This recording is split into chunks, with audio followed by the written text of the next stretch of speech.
Coming up on today's episode of Airborne Unlimited, FAA Administrator Michael Huerta addresses UAS registration at NBAA 2015. Cessna Aircraft enters the large business jet category.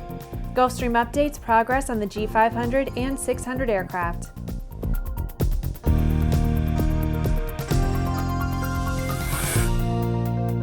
I'm Bree Cross. It's November 18th, 2015, and this is Airborne Unlimited. FAA Administrator Michael Huerta said that he expects the UAV Registration Task Force will deliver its recommendations to him on Friday.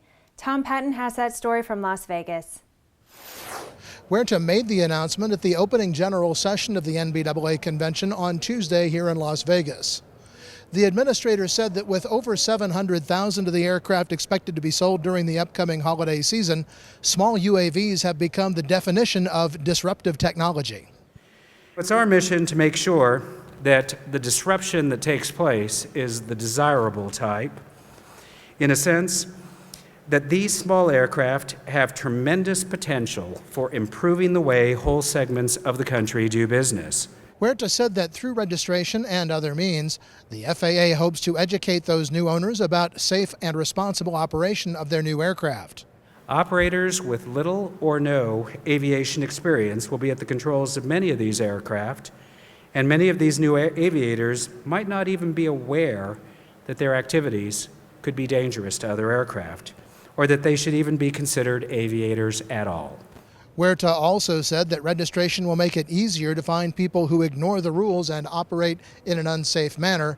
The NBAA has long been a proponent of registration of all UAVs, including those used exclusively for recreational purposes. At NBAA 2015 in Las Vegas, I'm Tom Patton. Cessna Aircraft Company announced at NBAA 2015 in Vegas that it plans to enter the large business jet category with the clean sheet 4,500 nautical mile Citation Hemisphere. Continuing on the company's path of product investment, the 4,500 nautical mile large cabin Citation Hemisphere will feature the widest cabin in its class. The first flight for the Hemisphere is expected in 2019. Scott Ernest, Textron Aviation President and CEO, said, quote, "Over the last 20 years, customers in this segment have seen little innovation or investment in new products as their business needs and mission requirements have continued to evolve. The Citation Hemisphere is designed to transform this segment, offering customers the latest technology available and the widest cabin in its class," end quote. The company is actively seeking customer feedback on the Hemisphere and has an interactive cabin concept on display at NBAA 2015 this week. After the break, Gulfstream makes progress on their latest jets.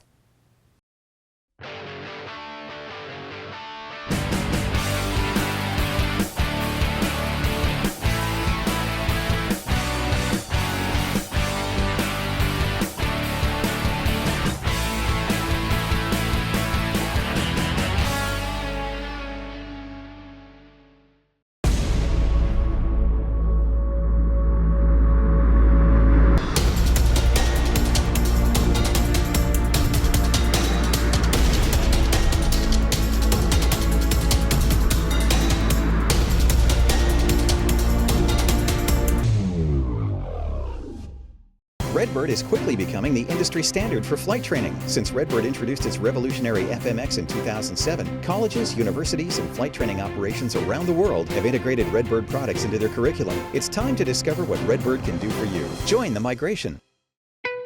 There's a difference between charting a steady course and pushing for the ceiling. And for nearly a century, Hartzell Propeller has been defining that difference. It's in our passion for engineering and research and our dedication to testing the limits of performance. We are built on honor. We are Hartzell Propeller. Welcome back. If you would like to be a supporter of Airborne Unlimited, send an email to gem@aero-news.net. Gulfstream is making strides towards certification of two new airplanes, the G500 and G600, set to enter into service in 2018 and 2019 respectively. Tom Patton talked about the progress being made on those two airplanes with Gulfstream Vice President for Communications, Steve Cass. Steve Cass with Gulfstream. The G500 and G600 programs are coming along nicely, as we just learned here at NBAA. What are some of the milestones you've recently reached, and let's just get a quick update on those programs. Well, we are just thrilled to have our G500 flight test aircraft make its NBAA debut, and our flight test aircraft arrived here on Thursday, and we're proud to be showing it to our customers throughout the week. The program's going extremely well. We've accomplished more than 160 flight hours. We've reached Mach 0.995, so nearly the speed of sound, and up to 50,000 feet. In addition to the program, we also have a brand new G600 cabin mock-up, and we invite customers and people to come out to our static display, see the new flight deck, see the new cabin, and see what the aircraft is going to look like from the customer's perspective. One of the most innovative things about these two airplanes is that specialized flight deck. Talk a little bit about some of that technology that a pilot will see when he sits down in the front office of this airplane. So we actually call it the Symmetry flight deck, and one reason why is because we use an active control side stick, which is actually a first for the industry. And what it does is that there's a direct linkage between the pilots and the co-pilot side stick. So whenever any pilot is making an input to the airplane, the other side stick moves along with it. And that provides a tremendous amount of communication between the pilot and a co-pilot of who's flying the aircraft at all times. We think it's a huge safety benefit. We've also incorporated 10 touchscreens in the airplane. It's actually the most comprehensive use of touchscreen controllers, and that really helps reduce the pilot workload and enhances the situational awareness. Gulfstream has had a pretty good year this year. The numbers are up in the last 2 quarters. What is driving the increase in sales for Gulfstream airplanes? We really focus on our core business, and that's designing world-class aircraft, producing the highest quality airplanes, and providing the #1 product support. And we work very, very hard on that, and that's our core business. And I think that has resulted in a lot of success that the company has seen. We had a wonderful second quarter in orders. Third quarter, we also had very strong, and are really working hard for our fourth quarter good. Great, Steve. Well, thanks very much for taking some time. Great. Thank you. With some 2,000 Aero-TV programs webcast to cyberspace, sometimes it can be fun to look back and enjoy some of the places we've seen, the flyers we've met, and the planes we've flown. Here's a look at one of our favorite Aero-TV classic episodes. Let's pick up major orders from Middle Eastern Airlines. I'm Ashley Hale. Welcome to the first edition of Airborne on Aero-TV.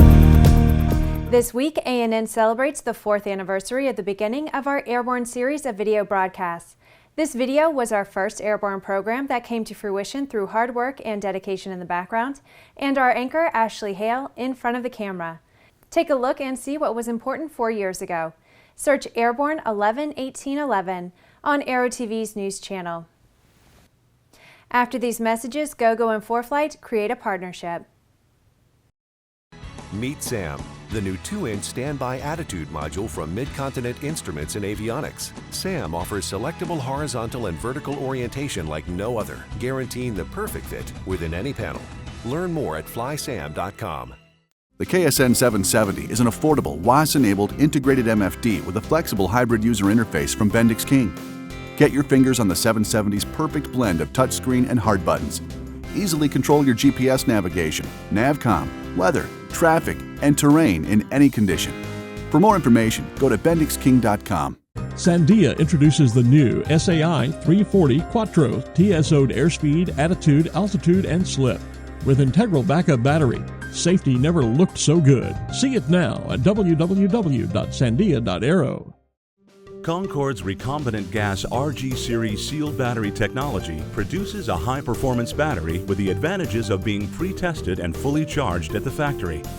Find out more about Concorde's entire line of batteries at www.concordebattery.com. Concorde, the heart of your aircraft. Welcome back. With so much news coming out of the aviation industry, we're summarizing some other interesting stories in a brief segment we call Around the Patch.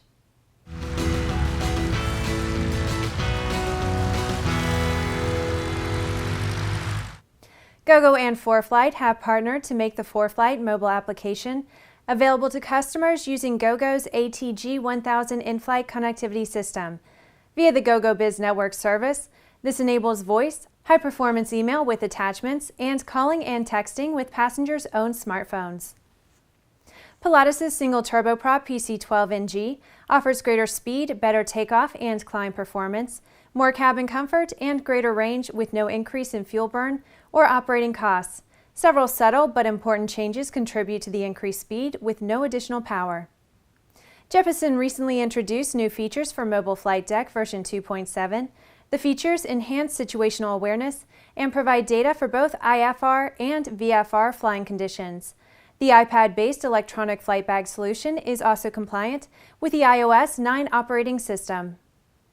The National Business Aviation Association, through NBAA Charities, offers a wide range of scholarships that support young people seeking careers in business aviation. This week at NBAA 2015, 14 scholarships were awarded through 5 scholarship programs.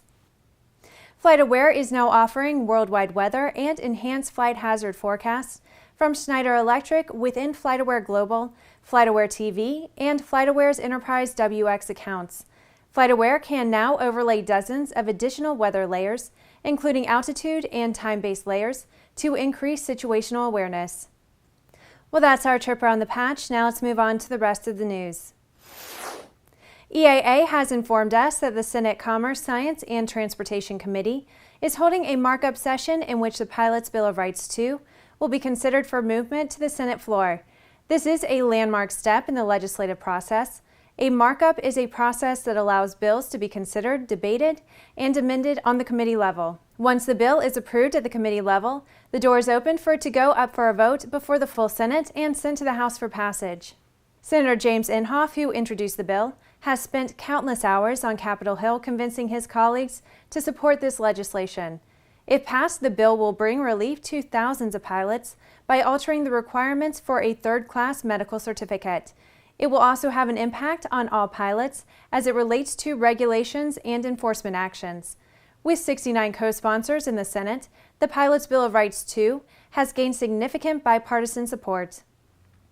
Well, that's our program for today. Remember to get comprehensive, real-time, 24/7 coverage of the latest aviation and aerospace stories anytime at aero-news.net. Remember that Airborne Unlimited is streamed daily, Monday through Friday, with additional breaking news bulletins for important stories that fall outside of our normal deadlines. Please join us and a growing roster of over 100 outstanding industry associations and organizations every weekday for the best in aviation and aerospace news from the staff of the Aero-News Network, the aviation world's most comprehensive news and information resource.